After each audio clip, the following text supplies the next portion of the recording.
యేసు తన తల్లియు తాను ప్రేమించిన శిష్యుడును దగ్గర నిల్చుండుట చూచి, అమ్మా, ఇదిగో నీ కుమారుడని తన తల్లితో చెప్పెను. తర్వాత శిష్యుని చూచి, ఇదిగో నీ తల్లి అని చెప్పెను. ఆ గడి నుండి ఆ శిష్యుడు ఆమెను తన ఇంట చేర్చుకొనెను అని ఉంటుంది. అంత తల్లిలాగా చూసుకోమని యోహానికి అప్పచెప్పి ఒక బంధాన్ని అక్కడ కలిపినట్టుగా చూస్తాం. కానీ మన జీవితాల్లోనండి అనేక బంధాలు ఉంటాయి. మన కుటుంబంలోనే ఎన్నో బంధాలు ఉంటాయి. కానీ ఈ బంధాన్ని ఎంతవరకు కాపాడుకుంటున్నాం? బయట నుంచి వచ్చే బంధాలు కూడా మన కుటుంబంలోకి వస్తూ ఉంటాయి. వచ్చినప్పుడు ఆ బంధాలు ఎంతవరకు కాపాడుకుంటున్నాం మనం? ఇక్కడ లేని బంధాన్ని దేవుడు కలుపుతున్నాడే సిలువలో, అంత కష్ట సమయంలో కూడా. కానీ మన బంధాన్ని మనం ఎంతవరకు కాపాడుకుంటున్నాం? ఓ అత్త, నీ కోడల్ని నీవు ఎంతవరకు కొడుకుకి దూరం చేయాలని చూస్తున్నావు? ఎందుకు చాడీలు చెప్తున్నావు? ఎంతవరకు దగ్గర చేయాలని చూడాలి, కానీ ఎంతవరకు దూరం చేయాలని చూస్తున్నావు? అసలు ఆ ఒక ఆలోచన నీలో ఎలా వస్తుంది? ఇక్కడ బంధాలు కాపాడుకోవాలి కదా.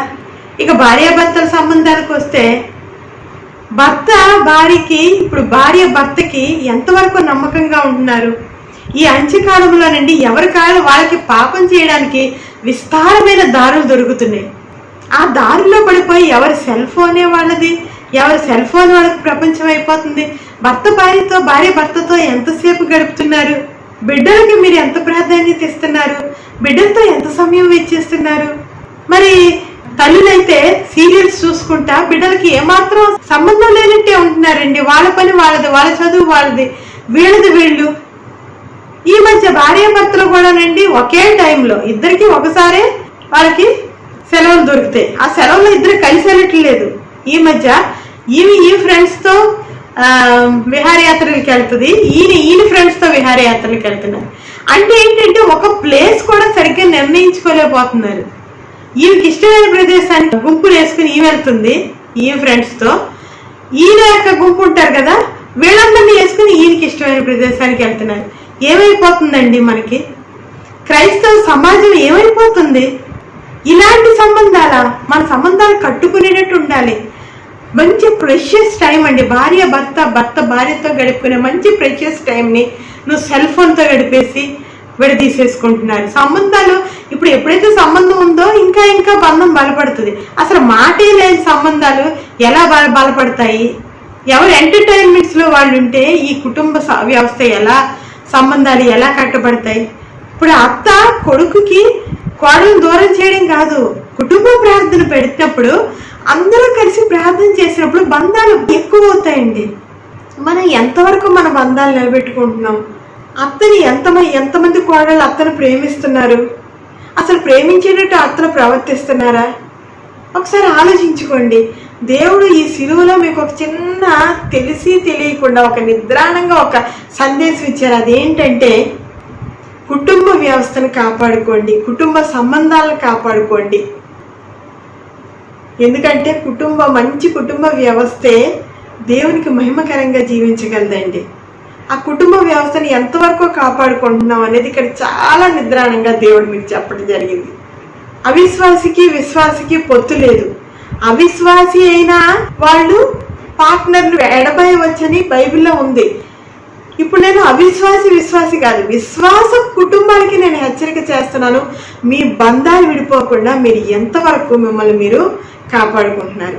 ఇది 3వ మాటలో ఉండే అంతరార్థం. ఇప్పుడు 4వ మాటకి వెళితే, 4వ మాటలో మత్తయి సువార్త 27వ అధ్యాయం 46వ వచనంలో చూస్తే, ఇంచుమించు 3 గంటలప్పుడు యేసు ఏలీ ఏలీ లామా సబక్తాని అని బిగ్గరగా కేక వేసెను. ఆ మాటకు నా దేవా నన్నెందుకు చెయ్యి విడిచితివని అర్థం.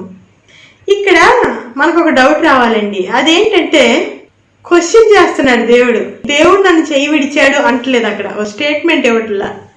ఎందుకు విడిచావు అని ఎవరిని అడుగుతున్నాడు? డైరెక్ట్గా దేవుడిని అడుగుతున్నాడు. ఎందుకు విడిచాడో ఆయనకి తెలీదా? దేవుడు తెలీదా? యేసయ్యకి తెలీదా? కానీ క్వశ్చనింగ్ ఎందుకు ఇస్తున్నాడు అక్కడ? ఇక్కడ మనం ఆలోచిస్తే, పరిశుద్ధాత్మలో నాకు అనిపించిన విషయం నేను చెప్తున్నాను. అదేంటంటే, దేవుడు యేసయ్య ఒకే సమయంలో ఆయన మానవుడు, దైవం మానవుడు. ఆయన ఎందుకంటే ఈ లోకంలో మనిషి పడే కష్టాలు, మనిషికున్న ఎమోషన్స్ అన్ని కూడా అనుభవిస్తానే ఆయన దేవుడు మహింపరిచాడు. అలాగే ఆయన ఎంతో మందిని బాగు చేసి ఎన్నో అద్భుత కార్యాలు చేసి తన దైవత్వాన్ని నిరూపించుకున్నాడు. దైవ మానవుడిగా బైబిల్ అంతా కనిపిస్తాడండి ఆయన. కానీ ఈ ఒక్క పాయింట్లో పూర్తిగా మనిషి అయిపోతాడు. పూర్తిగా ఎంత మనిషి అంటే ఏలియా ఉన్నాడు, చాలా గొప్ప కార్యాలు చేశాడు. కానీ ఒక టైంలో భయం వచ్చేసింది ఏలియాకి. అప్పుడు ఏమన్నాడు, ఇంకా చాలు చనిపోతాను అన్నాడా? ఒక మనిషిలో ఒక ఫ్రస్ట్రేషన్ ఉంటుంది. అదేంటంటే ఒక నెగిటివిటీ, ఒక పాజిటివ్లో నుంచి నెగిటివ్. ఎంత నెగిటివ్ అంటే మహిమతో ప్రకాశించి వెలుగులో ఉండే దేవుడు అంత చీకటి అయిపోవాల్సిన అవసరం ఏమొచ్చిందండి? నీ కోసం, నా కోసం. ఇందాక చెప్పానే, ఒక దొంగని చిటికలో రక్షించాడే దేవుడు. మరి ఎంత పవర్ ఉండాలండి దానికి? ఆయన ఎంత రక్తం కార్చాలి, ఎంత మీదేసుకోవాలి, వాళ్ళ పాపాలని ఎంత మీదేసుకుని ఎంత నెగిటివ్కి వెళ్ళిపోతేనో నీకు నాకు రక్షణ దొరికిందనమాట. ఎందుకంటే నరక శిక్ష, అది నరక శిక్ష. నరకం ఎక్కడుంటుంది, పాతాళం ఎక్కడుంటుంది అంటే చాలా కింద ఉంటుంది, భూమి అడుగు భాగంలో ఉంటుంది. అందుకని ఆయన ఒక్కొక్కళ్ళ పాపం, నీ పాపం, నా పాపం, ఇంకోళ్ళ పాపం, ఈ భూమి మీద పుట్టే వాళ్ళందరూ పాపం మీద వేసుకునే కొద్దీ బరువు దిగిపోతున్నాడు అనమాట. ఆ చెయ్యి, దేవుడిని పట్టుకున్న ఆ చెయ్యిని అలా కిందకి దిగిపోయి ఒక్క టైంకి వచ్చేసరికి ఆయన ఏమన్నాడంటే, ఎందుకు చెయ్యి విడిచా అంటే ఏంటంటే, ఒక మనిషిలో మీరు కూడా చాలా సమస్యలు ఒక్కసారి చుట్టుముట్టేస్తే ఒక చీకటి ఎలా అనిపోద్ది అంటే అసలు దేవుని ప్రెజెన్స్నే మనం గుర్తించాం. దైవ సన్నిధి ఒకటి ఉందనేది కూడా గుర్తురాదు. చాలాసార్లు నేను కూడా అనుకుంటుంటాను, ఎందుకు ఈ బ్రతుకు అనిపిస్తుంది అనమాట.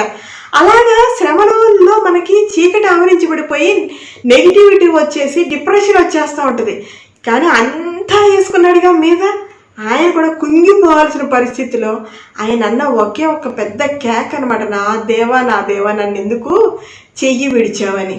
ఎందుకంటే ఆ టైంలో ఆయన కూడా ఆ బాధను భరించలేకపోతున్నాడు. యెహోవా దేవుని యొక్క ఎడబాటుని, ఆయన తండ్రి యొక్క ఎడబాటుని ఆయన భరించలేకపోతున్నాడు. అంతకు ముందు వరకు కూడా తండ్రి వీరేమి చేయుచున్నారో అని తండ్రి అని సంబోధించిన ఆయన కాస్త ఇక్కడ నా దేవా అని ఒక పాపి అయిన మనిషి అరిచినట్టుగా అరుస్తున్నాడు, కేక వేశాడు అంట. ఇప్పటికైనా పశ్చాత్తాపడండి.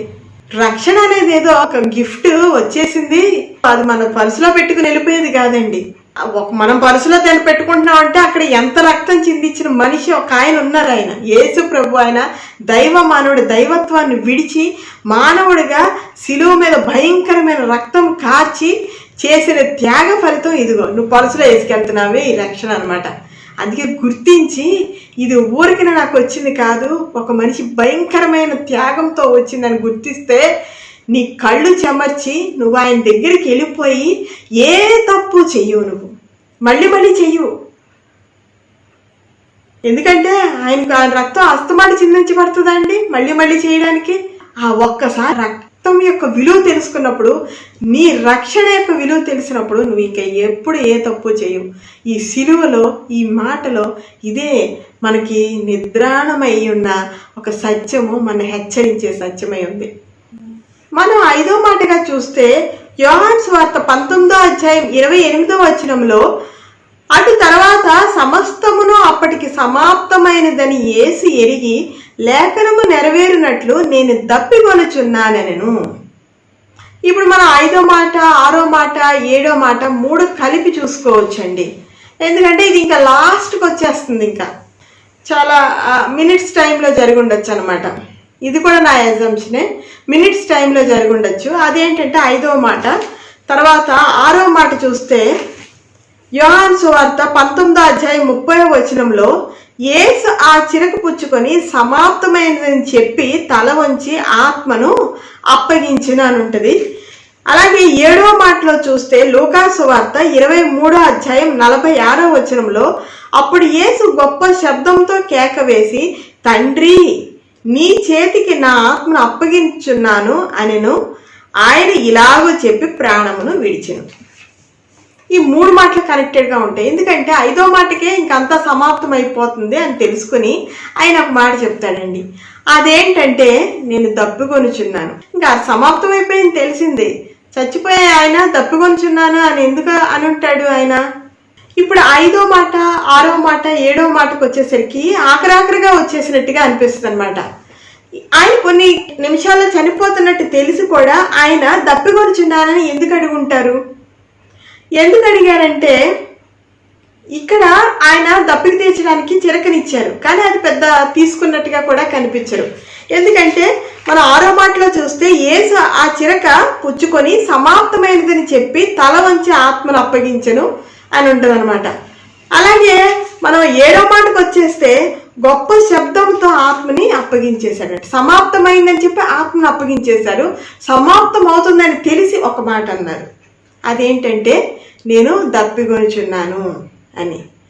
ఇది ఆయన మనకిచ్చిన గొప్ప సందేశం అండి. ఇది ఏంటంటే నా పరుగు నేను తొదమట్టి ఇచ్చేసుకున్నాను, నా పరుగులో నేను సమాప్తం అయిపోయింది, నేను దేవుని దగ్గరికి వెళ్ళిపోతున్నాను. కానీ ఈ పని ఉందే, ఈ క్రియ, ఆత్మలను రక్షించే క్రియ మాత్రం ఇంకా ఆగలేదు. ఎందుకంటే నా పని చేయాల్సింది మీరు. ఎందుకంటే ఆయనకి ఇంకా దప్పిక తీరలేదంట, ఇంకా ఆత్మల దాహం ఉంది, ఇంకా రక్షణ పొందిన వాళ్ళు అనేక మంది ఉన్నారు. ఆ పని చేయాల్సింది ఎవరు? నువ్వు నేననే సందేశం ఆయన అక్కడ ఇస్తున్నాడు అనమాట. దప్పికొనుచున్నాను అంటాడనమాట. సమరయ స్త్రీ కూడా పాపం దప్పికొని ఆమె ఏం చేసిందంటే కుండను తీసుకొని సమరయ స్త్రీ బావి దగ్గరికి వస్తుంది, సుకారని బావి దగ్గరికి వచ్చినప్పుడు ఆమె కొండ బద్దలు బట్టి వెళ్ళిపోద్ది. వెళ్ళిపోయినప్పుడు ఏంటంటే ఆమె ఆ దాహం తీరిపోయిందంట. అదేంటంటే ఒక మంచి దేవుణ్ణి కనుక్కున్న ఆ ఒక తృప్తి, ఆనందము, సంతోషం ఆ జీవితంలో అనేక మంది దగ్గర ప్రేమను పొందాలని ప్రయత్నించిందంట. కానీ ఎవరి దగ్గర సరైన ప్రేమ లేక ఇంకా దప్పికొనే ఉంది. కానీ ఎప్పుడైతే యేసు యొక్క పవిత్ర ప్రేమలో తన యొక్క పాపాలన్నీ క్షమించబడి ఆ యొక్క కళ్ళల్లో తనని ఎంతో ఆ తల్లి కంటే తండ్రి కంటే ఎక్కువగా ప్రేమించి ఆ ప్రేమను చూచిందో, ఎప్పుడైతే ఆ ప్రేమను పొందుకుందో వెంటనే ఆ కొండ బద్దలు అక్కడ పడేసి పారిపోయి ఆమె ఎక్కడికి వెళ్ళిపోయిందండి? అక్కడితో ఊరుకుందా? అప్పుడు దాకా తను తగ్గించుకుని ఎవరికి కనిపించకుండా వచ్చింది, కాస్త నిలబడి చక్కటి సాక్ష్యం ఇచ్చిందండి. మీరు కూడా అలాగేనండి. దేవుని యొక్క దాహాన్ని మీరు తీర్చాల్సి ఉన్నారనమాట. 2 ఊళ్ళు రక్షించిందండి. ఎంతమంది ఆత్మలు రక్షించిందో. అలాగే నేను ఒకసారి చెప్పాను మీకు, దావీదు కూడా దప్పికొనుచున్నాను, ఆ బావిలో నీళ్లు కావాలంటే 3 శ్రేష్ఠులు వెళ్ళి ఆ బావిలో నీళ్లు తీసుకొస్తారు.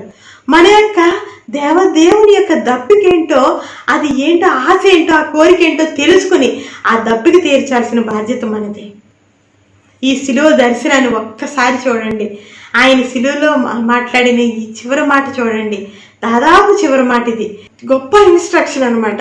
అదేంటంటే ఆయన దాహాన్ని తీర్చడానికి మనం అనేక ఆత్మల్ని ఆయన దగ్గరికి తీసుకురావాల్సి ఉన్నాం. ఈ కార్యంలో పాలుపంపులు తీసుకోవాలనుకుంటున్నారా? లేదు, నా వరకు చక్కగా నేను ప్రార్థన చేసుకుంటున్నాను, ఆయన అన్ని అవసరతలన్నీ తీరుస్తున్నాడు, నాకు స్వస్థత దొరుకుతుంది, ఇక చాలు అనుకుంటున్నారా? లేదంటే ఈ మాటని, ఆయన శిలువలో పలికిన మాటని మీ జీవితంలో నెరవేర్చి ఆయనకు కొంతమంది ఆత్మల్ని మీరు తీసుకొచ్చి ఆయనకు అప్పచెప్పేవాళ్ళగా ఉన్నారా? ఒకసారి ఆలోచించుకోండి. ఇక చివరి 2 మాటలు కలిపేసుకుని మనం చెప్పుకోవచ్చు. హెబ్రీ పత్రిక 12వ అధ్యాయము 2వ వచనంలో చూస్తేనండి, మనము కూడా ప్రతి భారమును సులువుగా చిక్కులు పెట్టు పాపమును విడిచిపెట్టి విశ్వాసములకు కర్తయు దాన్ని కొనసాగించువాడునైన యేసు వైపు చూచుచు మన ఎదుట ఉంచబడిన పందెములో ఓపికతో పరిగెత్తుదుము. ఆయన తన ఎదుట ఉంచబడిన ఆనందము కొరకై అవమానమును నిర్లక్ష్య పెట్టి సిలువను సహించి దేవుని సింహాసనం యొక్క కుడి పార్శ్వమున ఆసీనుడై ఉన్నాడు. మీరు అలసట పడకయు మీ ప్రాణములు విసుకకయు ఉండినట్లు పాపాత్ములు తనకు వ్యతిరేకంగా చేసిన తిరస్కారమంతయు ఓర్చుకున్న ఆయనను తలంచుకొనిడి. నిజమేనండి. ఇక్కడ ఈ అద్భుతమైన మాటలు పౌలు భక్తుడు రాస్తాడు. అవేంటంటే మనం ఏమేమి విడిచిపెట్టాలంట? ప్రతి భారము, చాలా భారాలు ఉంటాయి, నేను లేవంటలేదండి. మనం ఆఫ్టర్ మనం భూమి మీద ఉన్నాం కదా, భూమి మీద కష్టాలు లేకుండా ఎలా ఉంటాయండి? ఏదైనా రెడ్ కార్పెట్ పరిచినట్టు ఉంటుందా జీవితాలు? ఉండవు కదా. ఈరోజు కష్టం ఈరోజు ఉంటుంది, రేపు కష్టం రేపు ఉంటుంది. ఏనాటికి ఈడు ఆనాటికి చాలు అన్నాడు కదా. మనం దేవుడి మీద పడేయాలంట ఆ భారాలన్నీ, ప్రతి భారము.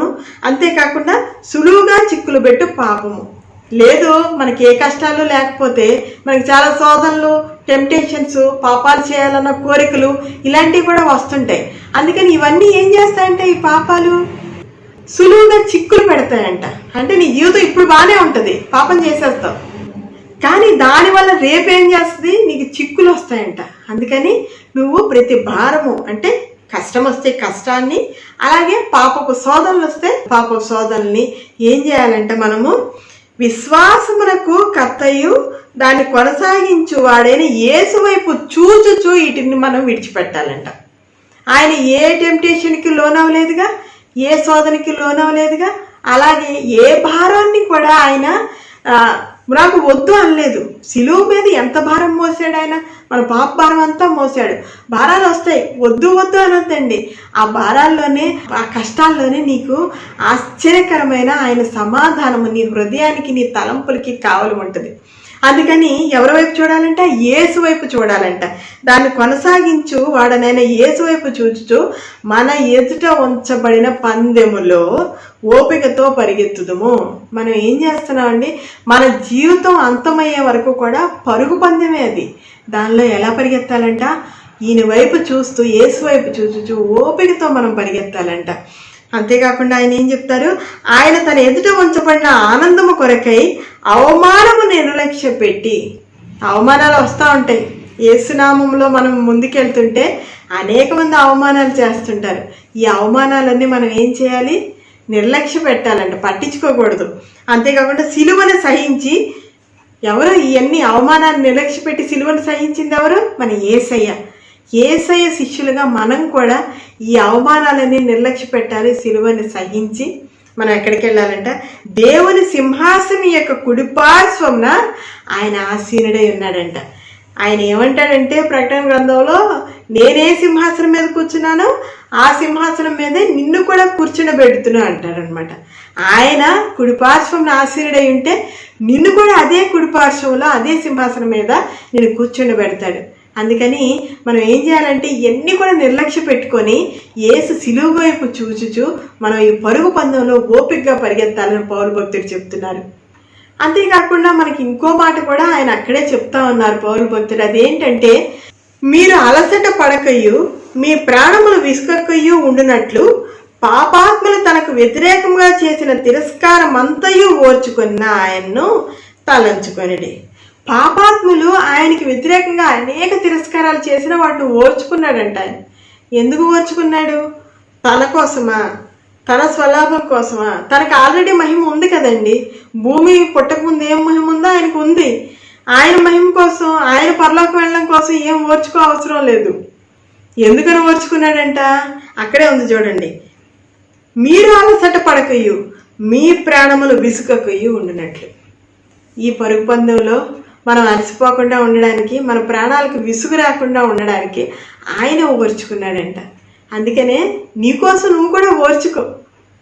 సింహాసనాసీనుడైన దేవుని కుడిపార్శ్వంన మనం కూడా ఆసీనులు అవడానికి, ఆయన సింహాసనంతో పాటు పాలుపంపులు పుచ్చుకోవడానికి రాజులైన యాజక సమూహంగా మనం పరలోకం పట్టణంలో ఉండడం కొరకు నీవు కూడా ఈ సిలువని సహిస్తూ, నీ యొక్క కష్టాలను నిర్లక్ష్య పెడుతూ, అవమానాలను నిర్లక్ష్య పెడుతూ, భారాలు సహిస్తూ యేసు వైపు చూస్తూ ముందుకు సాగిపోవాల్సున్నాం.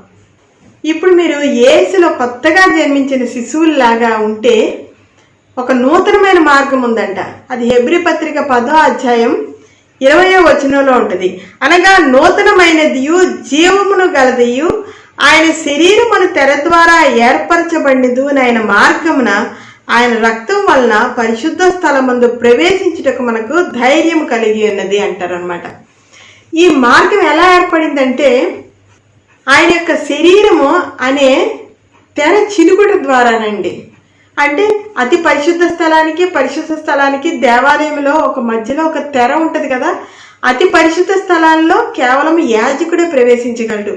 అలాంటి ప్రదేశంలోకి మనం కూడా ప్రవేశించాలి అంటే ఆ తెర చినిగిపోవాలన్నమాట. ఆ మార్గం మనకు దొరికింది కాబట్టి మనం సంతోషిస్తూ ఇప్పుడు నేను చెప్పిన విషయాలన్నీ గుర్తుపెట్టుకొని శిలువ మీద ఆయన యొక్క మాటలన్నీ కూడా, ప్రతి మాటలోనూ జీవం ఉంది, ప్రతి మాటలోనూ ఒక మార్గం ఉంది, ఒక ఇన్స్ట్రక్షన్ ఉంది. అది తీసుకొని మీరు అంతా కూడా దేవుని మార్గంలో ఎప్పుడు కూడా వెనక్కి చూడకుండా, పరుగు పందెంలో పరిగెత్తేవాడు ఎలాగ పరిగెడతాడంట, జట్టి అయినట్టు పరిగెడతాడంట. అంటే నెగ్గడానికి పరిగెడతాడు, ఓడిపోవడానికి ఎవడో పరిగెత్తాడు, నెగ్గడానికే పరిగెడుతున్నాం మనం. అందుకని ఆ గమ్యం చేరే వరకు ఈ నూతన మార్గంలో ఎక్కడికి వెళ్ళాలి, మనం పరలోక పట్టణానికి చేరుకోవాలి. ఆ గమ్యం చేరే వరకు కూడా ఎప్పుడు కూడా జట్టి అయిన వాడు పరిగెట్టినట్టు పరిగెత్తండి. అంతేగాని ఎప్పుడోకప్పుడు డ్రాప్ అయిపోదాం, వెనక్కి వెళ్ళిపోదాం, వెనక్కి తిరిగి చూద్దాం. ఎవడో నాగటి మీద చేయి పెట్టి ఎవడో కూడా వెనక్కి తిరగడంట. మీ జీవితాలు కూడా దేవునిలో అలాగే ఉండాలని ఆశిస్తూ ఈ వాక్యం అంతా మీరు ఆశీర్వదించబడితే దయచేసి ఈ ప్రార్థనలో ఏకీభవించండి.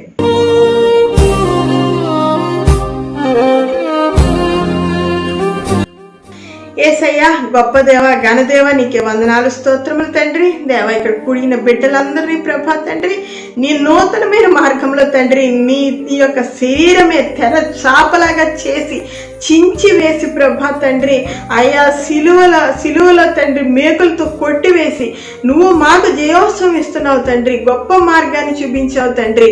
ఆయా ఈ మార్గంలో శ్రమ ఉన్న, కష్టమున్న, బాధ ఉన్న, కరువున్న, ఖడ్గమున్న, అయ్యా ఏది కూడా యేసు ప్రేమ నుండి నన్ను విడనాడదు అని చెప్పేసి తండ్రి దేవ ఎంతో ఎంతో ధైర్యం కలిగి ముందుకు సాగిపోయే జీవితాలు మాకు, మా అందరికీ దయచేయండి ప్రభా. ఆయా వినివారంగా ఉండి విడిచిపెట్టు వారంగా కాకుండా విని వాటిని పాటించే వారంగా మా జీవితాల్లో ఉండడానికి ఆయా తండ్రి ఈ వాక్యాలన్నీ కూడా మాకు ఆయా తండ్రి ఆదరణకరంగా ముందు జీవితాలకి తండ్రి దేవ వాటిని పట్టుకుని తండ్రి దివిటీల వలె ఈ యొక్క శిలువ మాటలు పట్టుకుంటూ ముందుకు సాగడానికి మా కృపనే దయచేయమని యేసు నామమున అడిగి వేడుకొంచున్నాను తండ్రి. ఆమేన్.